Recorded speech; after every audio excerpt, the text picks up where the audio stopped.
You don't have enough troopers out there being able to work those freeways. And anybody driving those freeways every day, have them just look and see if they see a trooper.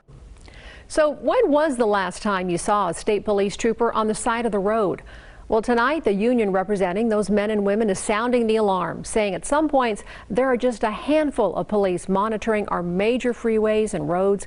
As the 8 News Now I-Team's David Sharn shows us, they fear this is shaping up to be a recipe for disaster. Do you need police, fire, or medical? Police. Michael DeFries started a recent early morning commute by calling 911. And a guy turned down the Durango Sunset exit going the wrong way. He's like a lot of Las Vegas drivers.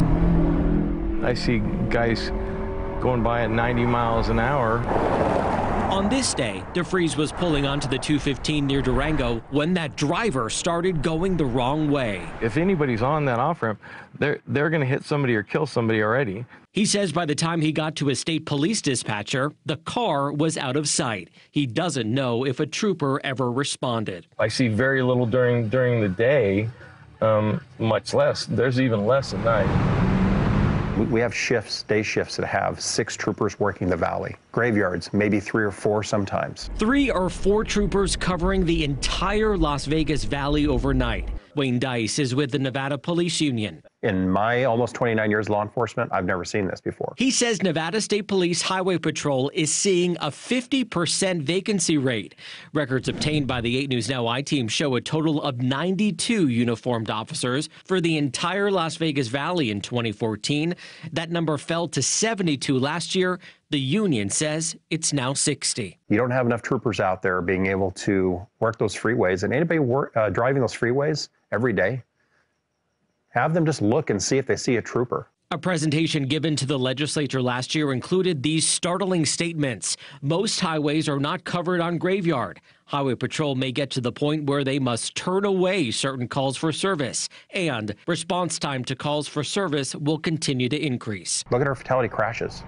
Speed and impaired driving are the reasons why we have these fatalities, and this is a record year. The 8 News Now I-Team asked the Department of Public Safety for average response times. In 2020 for Southern Command, it took an average 19 minutes and 41 seconds for someone to respond, up from 18:16 in 2019 and 17:24 in 2018. This is for all of Southern Nevada, including our rural counties. It's a huge difference in manpower right now. 382 people died on Nevada roads last year, up nearly 20% from the year before. The top causes, impairment and speeding.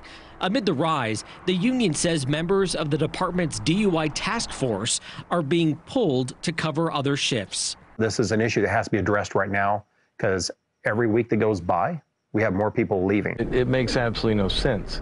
For drivers like DeFries, seeing fewer troopers on the roads as our valley expands is alarming.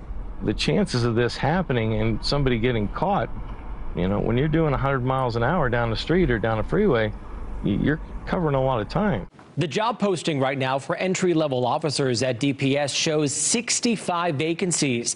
The union worries with a small pot of candidates, the state isn't being competitive in salary. We'll dig into that Tuesday here at 6. I'm David Sharns, live, local, now.